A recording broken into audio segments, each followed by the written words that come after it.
Mañana en Casa TV quiere continuar con ustedes disfrutando lo que fue esta gran conferencia con motivo del bicentenario del patricio Juan Pablo Duarte.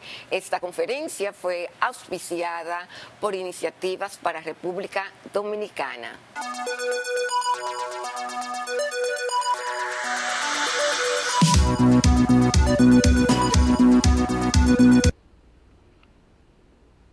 O sea, Duarte entendió que la mejor manera de él llevar a cabo su empresa era a través de la educación.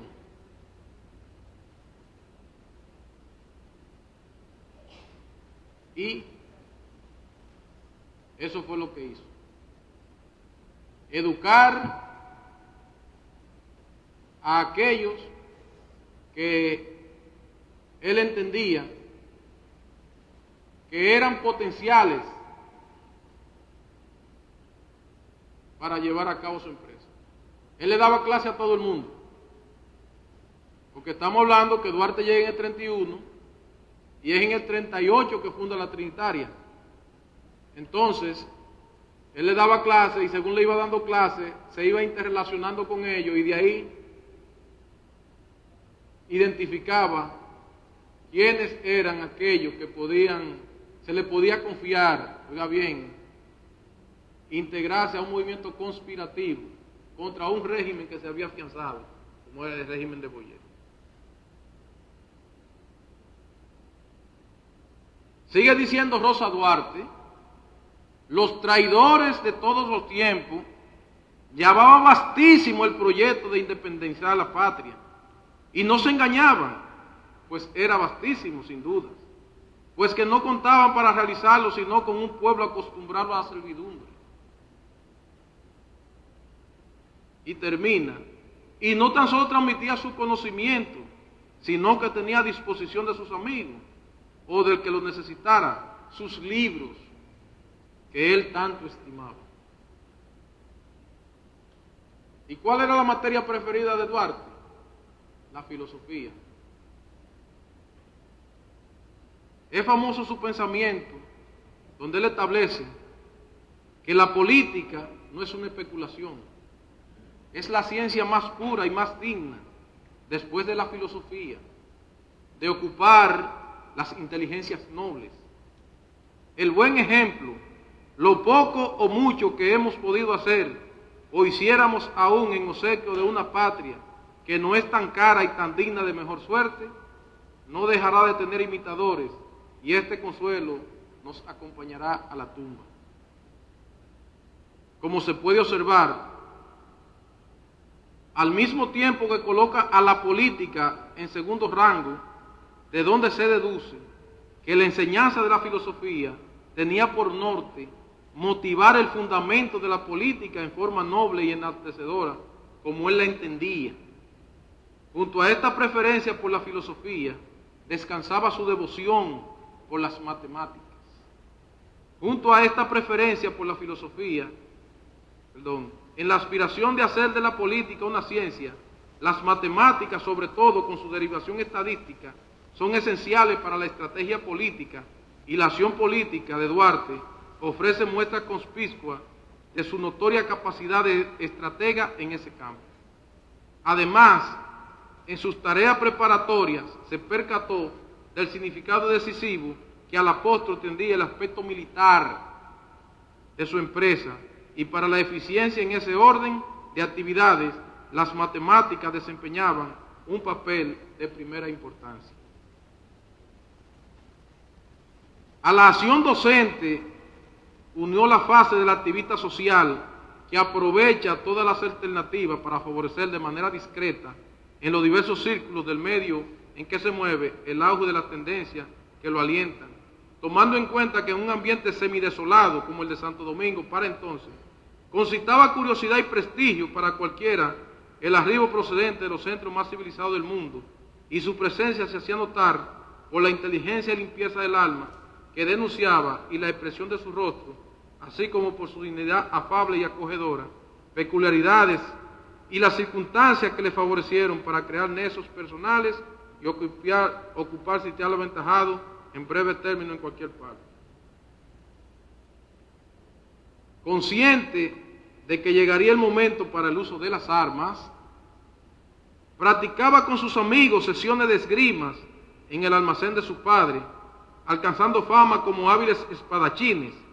Algunos de sus alumnos más aventajados, entre los que se destaca Matías Ramón Mella. En ese orden, ingresa a la Guardia Nacional, institución que pretendía ser en Haití como lo había sido en la Francia de 1789, una expresión del pueblo en armas, y fue extendida a la parte española en obediencia al espíritu militarista del régimen del gobierno de la parte occidental. En torno a esto, Rosa Duarte dice que bajo la dominación haitiana, el que podía costear su uniforme y su armamento pertenecía a la Guardia Nacional, y así fue que principió su carrera militar de Fourrier de su compañía. Fourrier es el equivalente al rango de cabo. En adición, Duarte era agrimensor. ¿Y qué buscaba él con esta profesión de agrimensor?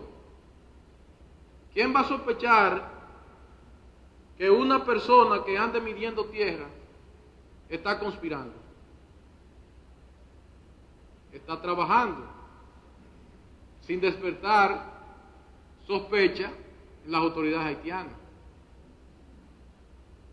y se desplaza por todo el territorio nacional y lo conoce.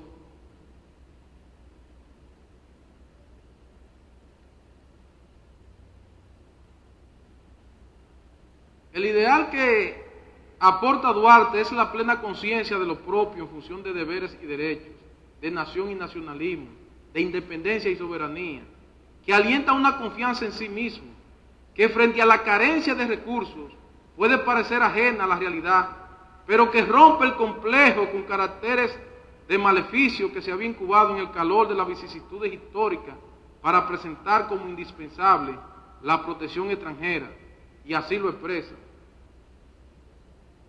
No habrá ningún amo, dice.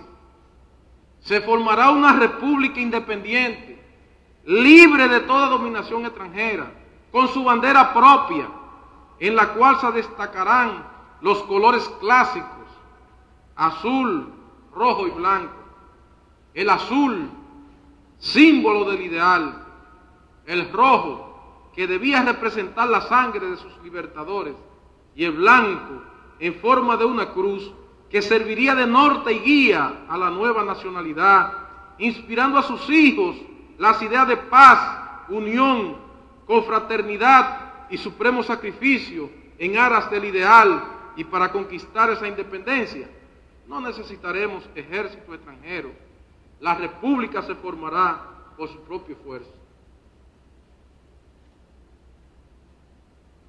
Cuando pondera todo esto, comienza a perfilarse su figura y el nimbo que lo enaltece como precursor y realizador de la nacionalidad dominicana.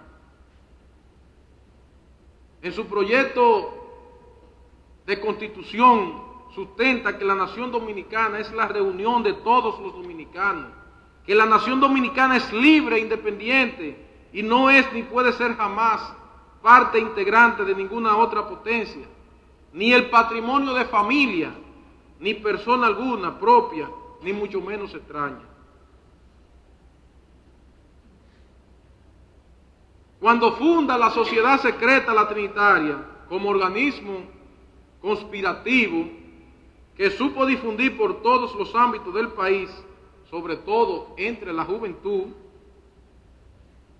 las ideas libertadoras, nadie en el país tenía conciencia que el pueblo dominicano constituía una nacionalidad y gozaba de actitudes para forjar su propia nación.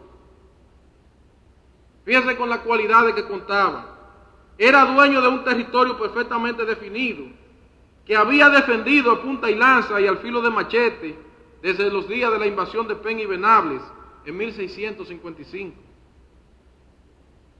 La economía del oro primero, luego la del azúcar y después la del ganado, había entrelazado y soldado las diferentes partes de ese territorio. Hablaba un idioma común a todos sus componentes. Había forjado una cultura propia, producto de la fusión de la indígena con la española y la africana, proceso de transculturación que le daban al dominicano formas peculiares de ser, o sea, le daban una idiosincrasia. No obstante, a los elementos de la sociedad dominicana, a quienes les correspondió jugar ese honroso papel, o se había sumado a la diáspora iniciada en 1795 con el Tratado de Basilea, o había rendido sus voluntades a la dominación haitiana.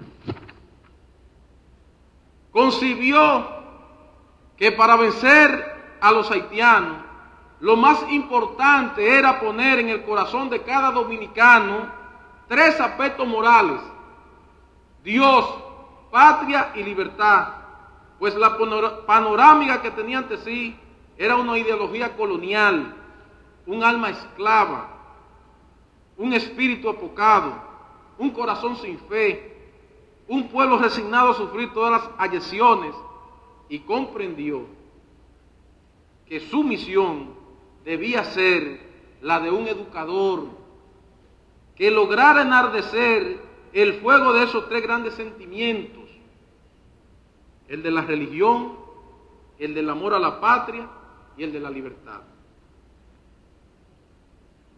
El gobierno haitiano se enteró del proselitismo de la Trinitaria, porque donde quiera hay un Judas Iscariote, y de forma inteligente, oiga bien, para preservar a sus compañeros de ideales, Duarte disolvió el movimiento y fundó otro, denominado la Filantrópica.